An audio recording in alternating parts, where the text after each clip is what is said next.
Hi folks, this is Ben from RC Engineering, and today I'm going to give an update on the WPL E1 project that's going to have a cannon in the back that shoots.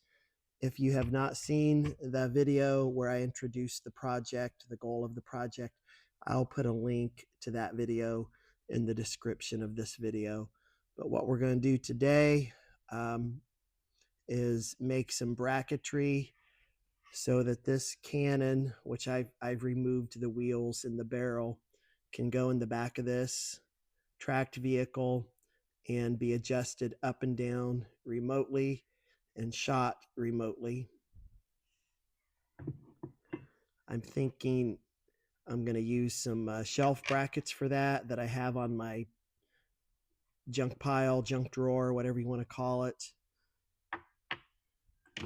or that I may be cutting up some of this old piece of a plant stand that is no longer in use to make parts to hold the cannon.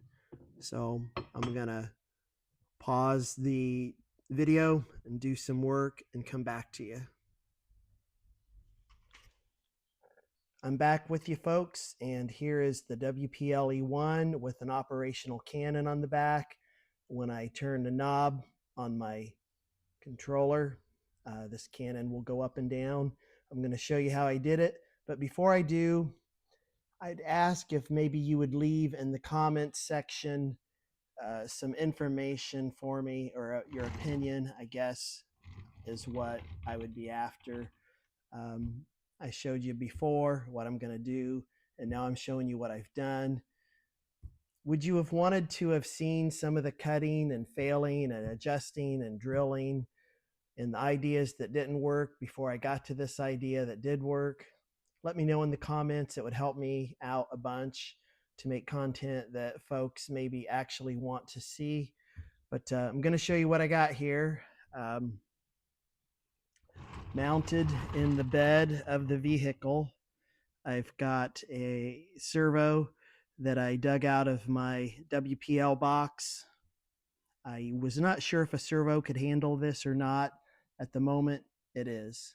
And what I've done is I took one of these brackets that's intended to mount a servo onto the axle of a C14, WPL C14, or something of that nature, maybe a C24. I've only had a C14.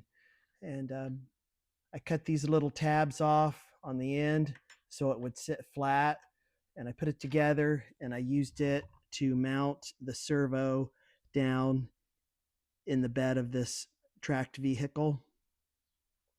And I used a link out of my WPL box.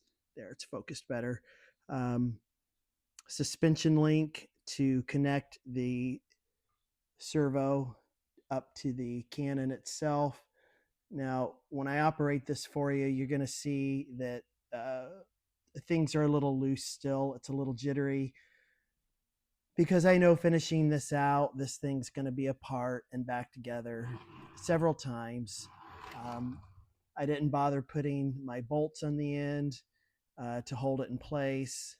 I did pre-drill some holes as I anticipate having to put some kind of bracket or support here to make this steady.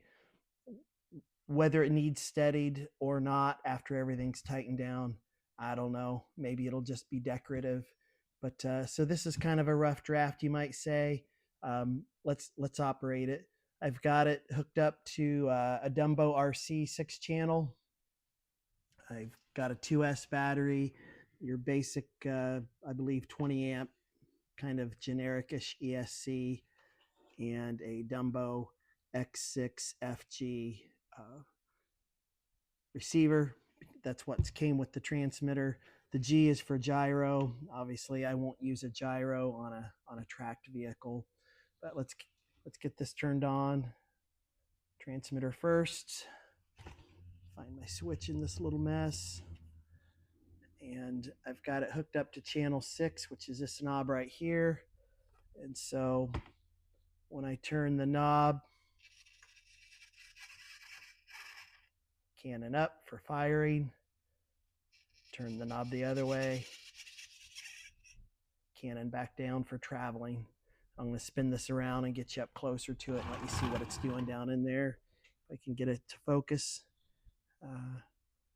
So that rotates down, pulls the cannon up, rotate it back up, puts the cannon back in the down position or travel position, whatever you want to call it. It's hooked up to this knob right here. Seems to be handling it okay at the moment. We'll see if it lasts. Hopefully it does. If not, I might have to go with something a little more heavy duty. It's what I had. It's what I work with, what you got sometimes. Oh, and the brackets. I ended up going with these brackets right here were what I showed you. Used to be a plant shelf. Did some cutting and trimming. Screwed some bolts through the bottom. Let me see if I can tip this over and show you. Oh, no, I can't because it's put together in there. You see you've got some bolts coming through. You can also see a couple of holes that I'm not using due to some miscalculations. So anyway, that's what we've got. That is a major step. And next, I'll probably work on some lighting for it. And but that's it for today. Appreciate you watching. If you like this kind of stuff, please consider hitting the like button and please consider subscribing. Thank you.